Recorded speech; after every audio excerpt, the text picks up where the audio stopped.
Maka lihat di sini, hati itu harus dibereskan. Saya harus jujur, seperti apa hati saya. Jangan-jangan hati saya penuh penderitaan. Punya penyakitnya bukan penyakit tubuh, tetapi penyakit jiwa. Marah, kecewa, jengkel, khawatir. Anda mungkin boleh berkata, Romo, namanya juga manusia. Manusia kan pasti punya kemarahan, punya kejengkelan, punya kesedihan. Iya, punya, betul. Tetapi kalau orang itu marah berkepanjangan, orang itu gila. Kalau orang itu sedih berkepanjangan, orang itu tidak percaya pada Tuhan. Kalau orang itu sampai putus asa, bahkan beberapa orang saking putus asanya tidak mau hidup lagi, ingin cepat-cepat mati, maka dia tidak sadar bahwa hidup itu ada di dalam tangan Tuhan. Jadi Bapak Ibu, banyak orang-orang sekarang tuh badannya sehat, tapi jiwanya sakit.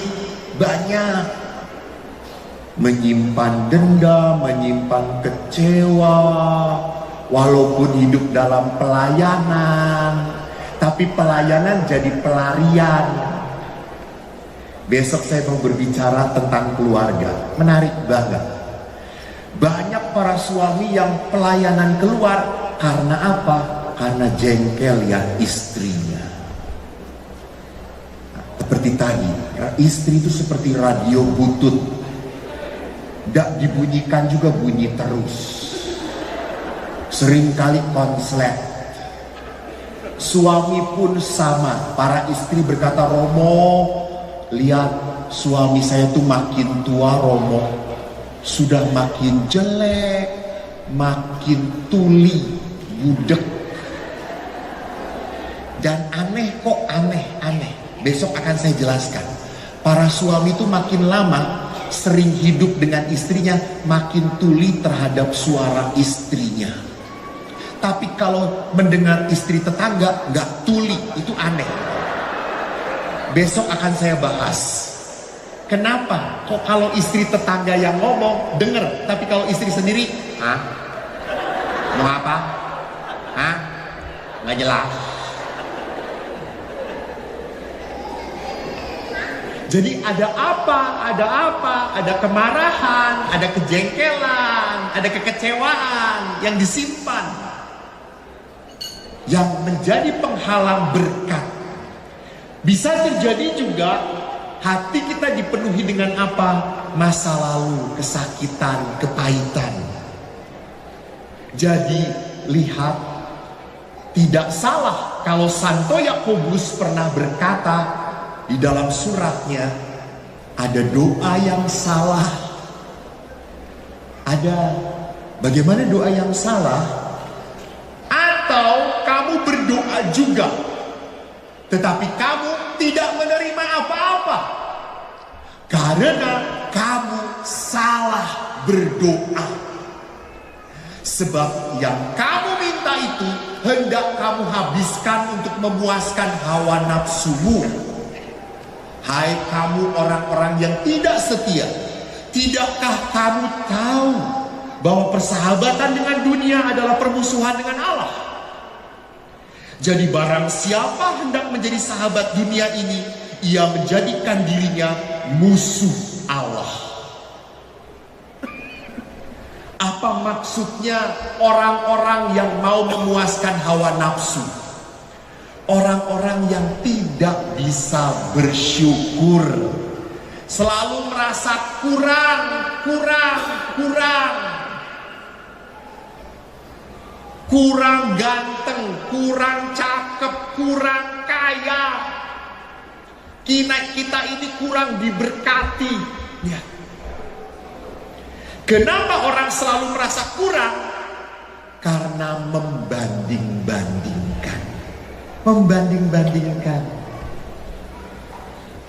Dulu waktu saya kecil, saya selalu dibandingkan dengan tetangga saya. Saya sedih. Karena memang anak tetangga saya ini rajin. Dia jam 5 sudah bangun, bahkan jam setengah 5 bangun. Langsung bangun, kerja, sapu-sapu, beres-beres. Saya bangun seringkali kesiangan. Dan ayah marah. Kok bangun? Lihat anak tetangga, rajin. Setiap dibangunkan, ayah selalu teriak, lihat anak tetangga, rajin. Kamu males, bodoh. Katanya mau jadi pastor. Setelah saya jadi pastor, Bapak Ibu yang terkasih, anak tetangga yang dibanggakan oleh ayah, pekerjaannya cuma main gitar di jalanan, nyanyi-nyanyi doang. Saya pulang ke rumah ayah dan saya berkata, lihat anak tetangga, dia bangun setengah 5 jadi seperti itu, bangun jam 6 jadi pastor, kata saya. Dibanding-bandingkan, kita tidak pernah puas. Sama para istri selalu membanding-bandingkan suaminya. Pak, lihat istri tetangga, kalau salam damai, aduh lihat cipika-cipiki, dipeluk, dicium. Kamu malah lupa salam dengan istri kamu. Kamu salami dulu istri-istri yang lain, perempuan-perempuan lain. Lupa mah, saya kalau sudah damai Tuhan suka lihat yang bagus-bagus, itu benar aja. Jadi saudaraku terkasih, lihat bahwa doa itu bisa salah, betul. Karena apa? Karena didasari bukan oleh hati yang benar, tetapi oleh kerakusan, merasa kurang. Tidak pernah bisa merasa thanks God, terima kasih. Maka saya ingin lihat bagaimana pengalaman iman. Keadaan begitu susah, saya tidak bisa ini, saya tidak bisa itu. Saya diam. Saya tahu batas. Karena apa? Saya percaya ada satu kekuatan yang bisa menolong aku. Ya, lihat Bapak Ibu, kalau jengkel dengan pasangan, tutup mata. Jangan lihat aki jengkel. Tutup mata. Berdoa. Tuhan, saya tidak bisa mengubah suamiku yang seperti ini. Dan Tuhan akan berkata, betul. Saya tidak bisa mengubah suamimu. Saya tidak bisa mengubah istrimu. Saya tidak bisa mengubah anak-anakmu. Lalu apa yang akan Tuhan lakukan? Doa orang benar bila didoakan dengan yakin besar kuasanya, dan tiap doa yang lahir dari iman berkuasa menyelamatkan. Anak-anak seperti mata air.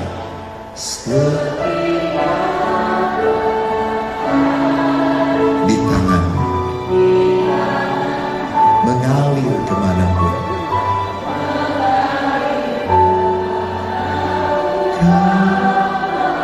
Tiada yang mustahil. Di mata doa.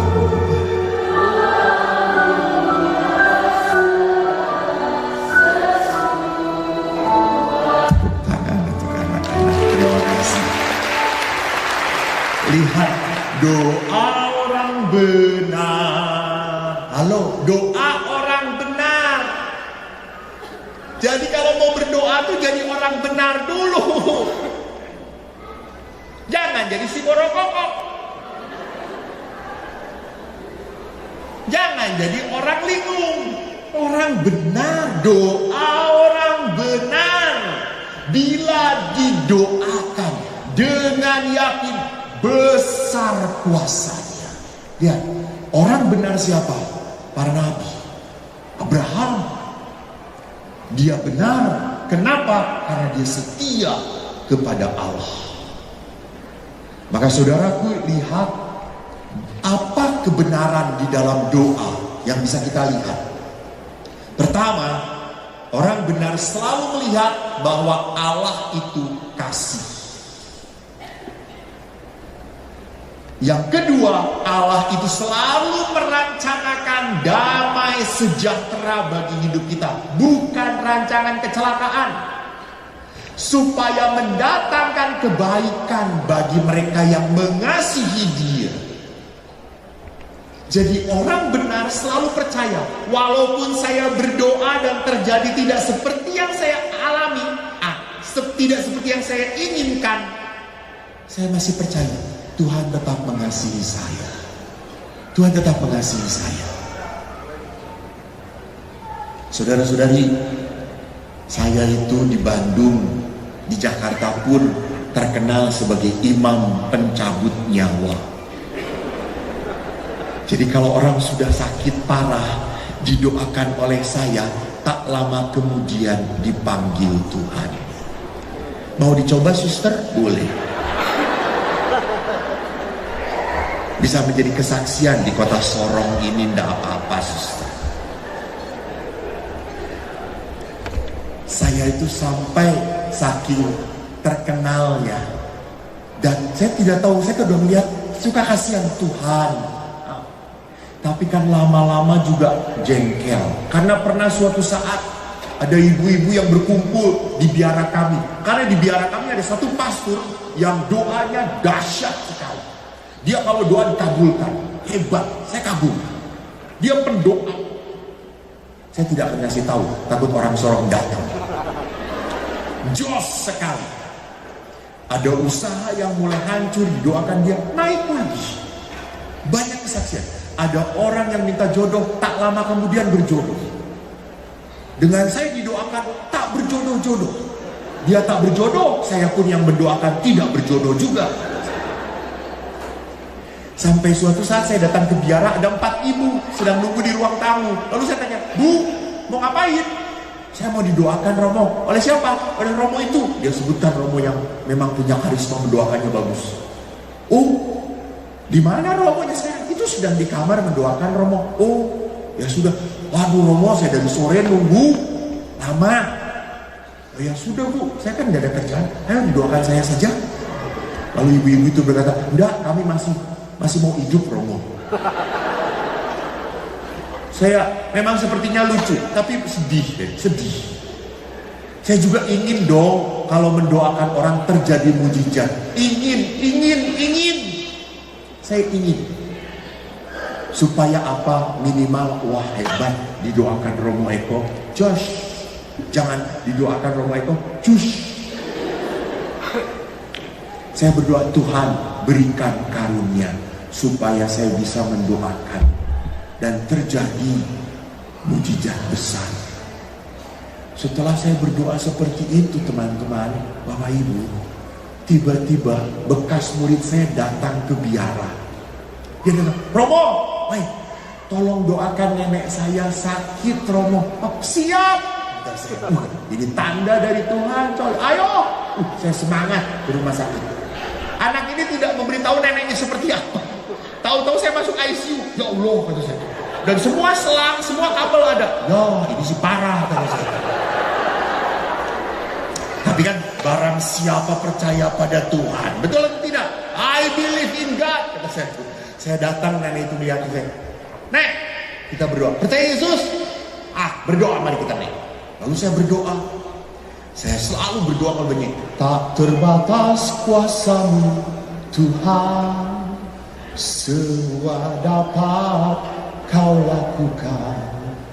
Apa yang kelihatan mustahil bagiku, itu sangat mungkin bagimu. Dalam nama Yesus, sembuh nenek, sembuh. Anda tahu setelah doa itu langsung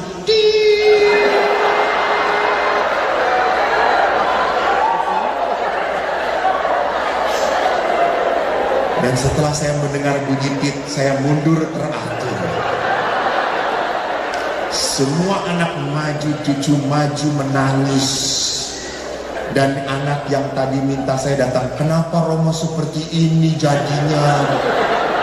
Saya juga nggak tahu. Maaf, itu saya. Dan Anda tahu, saya datang dijemput Mercy, pulang naik Gojek. Dan tidak dapat amplop. Ucapan terima kasih pun tak ada. Sedih aku, seperti jelangkung, datang tidak diundang, pergi sendirian. Saya pulang, saya sedih, saya berdoa langsung, Tuhan, tolonglah, jangan perlakukan hambamu seperti ini. Ya kalau mau mati setelah saya pulang, jangan di depan saya, sopan sedikit Tuhan.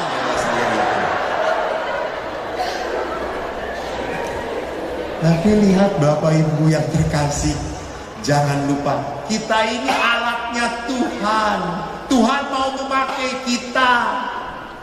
Kita tidak pernah boleh mencuri kemuliaan Tuhan. Tidak boleh. Kita harus tetap terendah hati, sadar. Maka setelah saya sadar, saya langsung datang. Waktu oma itu meninggal, saya misakan requiem. 3 hari saya doakan, 7 hari saya doakan. Sampai saya berkata, Bu, saya doakan khusus untuk oma, tidak perlu ada stipendium, kata saya. Tidak apa-apa. Karena oma yang mencabut nyawanya Tuhan lewat saya. Jadi Bapak Ibu lihat bahwa orang yang benar adalah selalu percaya apa yang terjadi semuanya demi kebaikan dan kemuliaan Tuhan. Nah, Santa Teresa Lisieux pernah berkata, menekankan pentingnya syukur dan cinta kasih di dalam doa. Syukur adalah ekspresi iman dan harapan. Iman mengakui Tuhan adalah segala-galanya, dan harapan, kenapa? Karena Tuhan itu Maha tahu, Maha baik. Jadi di dalam doa saya harus punya apa? Kepercayaan sungguh. Maka Santo Thomas Aquinas menggabungkan dengan indah sekali. Mintalah maka akan diberi, cari kamu dapat, ketuk akan dibuka. Thomas Aquinas berkata, mintalah dengan imanmu, carilah dengan penuh harapan, ketuklah dengan cinta kasih. Jadi kalau kita meminta, percaya, terjadi.